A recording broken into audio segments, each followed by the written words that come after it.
नमस्कार बच्चों, मैं Kanhaiya Yadav CBS classes for social science में आपका स्वागत करता हूं। आज की वीडियो के अंतर्गत हम क्लास 9th के सामाजिक विषय के अंतर्गत भूगोल खंड में लेसन 1 का अध्ययन करेंगे, जिसका नाम है भारत आकार एवं स्थिति। आइए शुरू करते हैं। भारत का आकार कैसा है, भारत की स्थिति कैसी है, भारत के बारे में जानकारी कुछ प्राप्त करते हैं। तो सबसे पहले स्थिति देखी जाए कि भारत की स्थिति विश्व पटल पर कहाँ है। अगर महाद्वीप के हिसाब से देखा जाए, महाद्वीप वाइज देखा जाए, तो भारत एशिया महाद्वीप में हिंद महासागर के शीर्ष पर स्थित है। इसके पूरब की तरफ बंगाल की खाड़ी स्थित है और पश्चिम की तरफ अरब सागर स्थित है और हिंद महासागर नीचे की तरफ है, जिसके शीर्ष पर भारत स्थित है। अगर ग्लोबल पोजीशन भारत की देखी जाए, यानी कि अक्षांशीय और देशांतीय स्थिति देखी जाए, तो भारत, एक मिनट, इसको बताने के पहले थोड़ी सी जानकारी आपको अक्षांश और देशांतर रेखाओं के बारे में भी दे दी जाए। हो सकता है ऐसे बहुत से बच्चे हों जो अभी अक्षांश और देशांतर रेखाओं के बारे में जानकारी ना रखते हैं।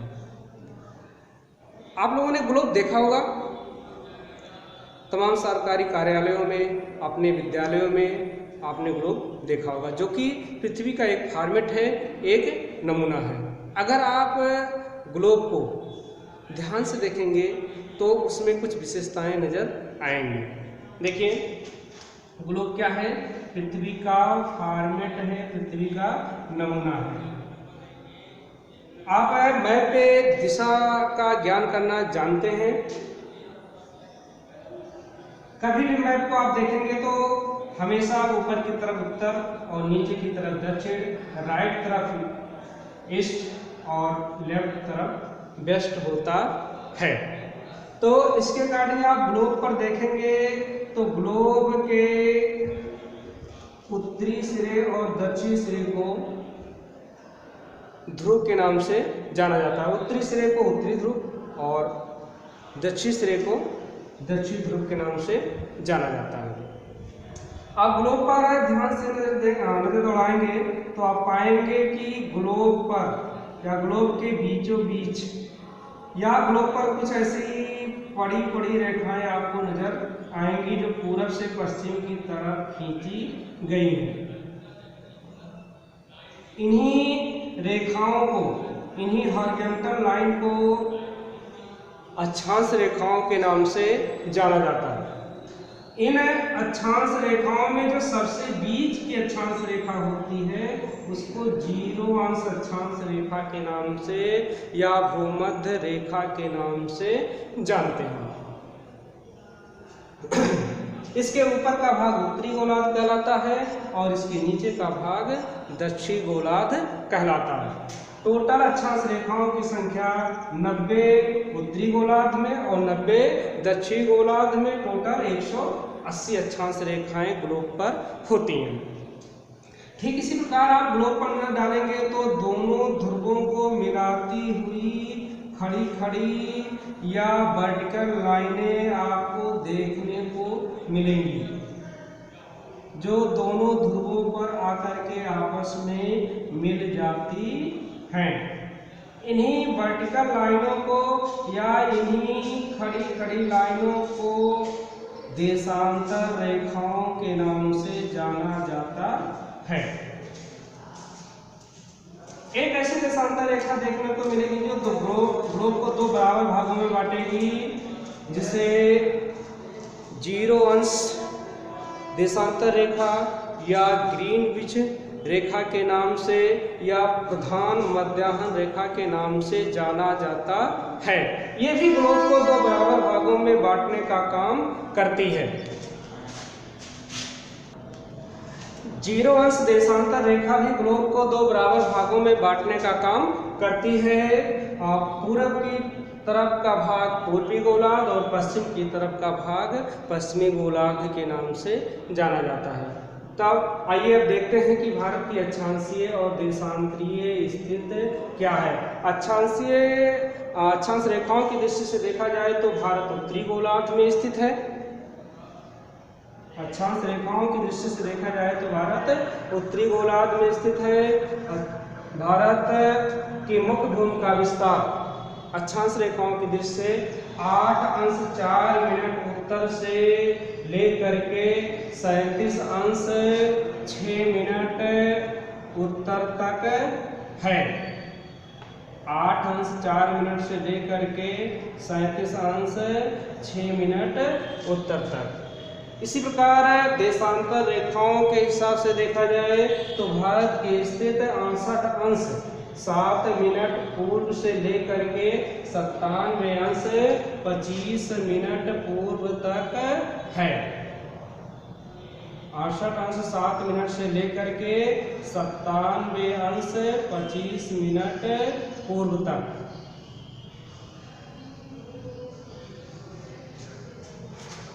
कर्क रेखा जो कि 23.5 उत्तरी अक्षांश रेखा होती है, भारत के बीचों बीच से होकर के गुजरती है, जो भारत को 2 बराबर भागों में बांटने का काम करती है।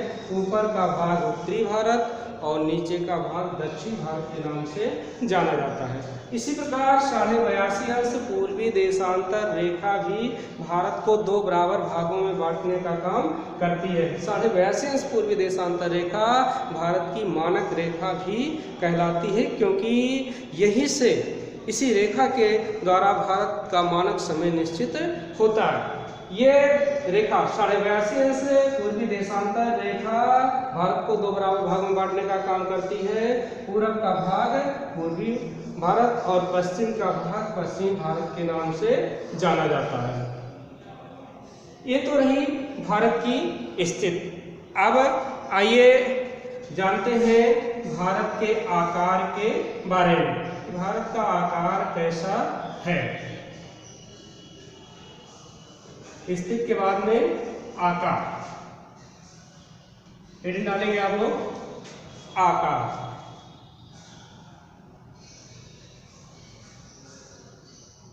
सर्वप्रथम भारत की आकृति अगर हम देखें तो भारत की आकृति हमको लगभग चतुर्भुजाकार नजर आती है। अगर भारत का आकार देखा जाए तो भारत का टोटल क्षेत्रफल जो है वह 32,87,263 वर्ग किलोमीटर है। क्षेत्रफल के हिसाब से देखा जाए तो भारत विश्व का 7वां सबसे बड़ा देश है। क्षेत्रफल के हिसाब से देखा जाए तो भारत विश्व का 7वां सबसे बड़ा देश है। यानी कि भारत से क्षेत्रफल के हिसाब से भारत से 6 बड़े देश हैं: रूस, कनाडा,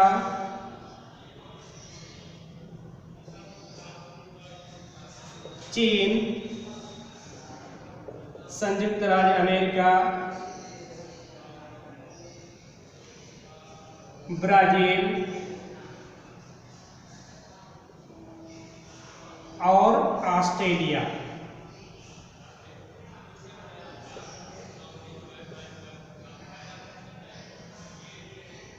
ये भारत से 6 बड़े देश हैं।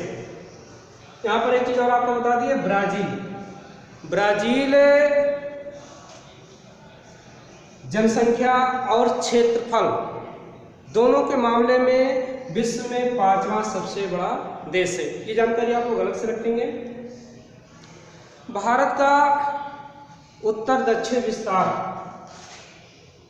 अगर मैक्सिमम देखा जाए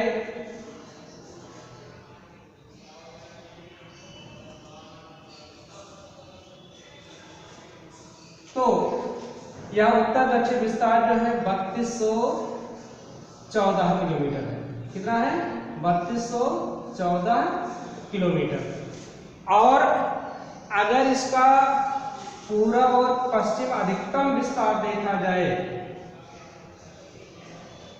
तो यह 2933 किलोमीटर है।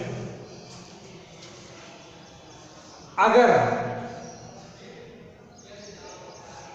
इसकी तटरेखा, इसकी सीमा रेखा की लंबाई देखी जाए तो भारत के कुल स्थलीय सीमा रेखा की लंबाई 15,200 किलोमीटर है। और अगर इसके तटीय सीमा रेखा की लंबाई देखी जाए तो भारत के तटीय सीमा के जो लंबाई है वह मुख्य क्षेत्र की तटीय सीमा की लंबाई जो है 6100 किलोमीटर। इसके अलावा भारत का कुछ और भी क्षेत्र है जो मुख्य भाग के अतिरिक्त भी है, जो द्वीपीय है, जिसे बंगाल की खाड़ी में स्थित द्वीपों को अंडमान निकोबार द्वीप समूह के नाम से जाना जाता है और अरब सागर में स्थित द्वीप समूहों को लक्षद्वीप के नाम से जाना जाता है। इनकी भी अपनी तटरेखाएं हैं। अगर द्वीपों की भी तटरेखाओं को जोड़ दिया जाए तो भारत की कुल तटरेखा की लंबाई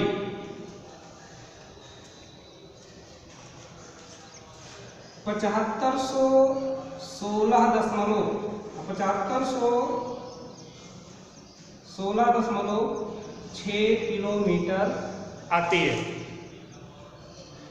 इस प्रकार देखा जाए तो भारत का आकार काफ़ी विस्तृत है। आज की वीडियो में बस इतना ही। मिलते हैं नेक्स्ट वीडियो में।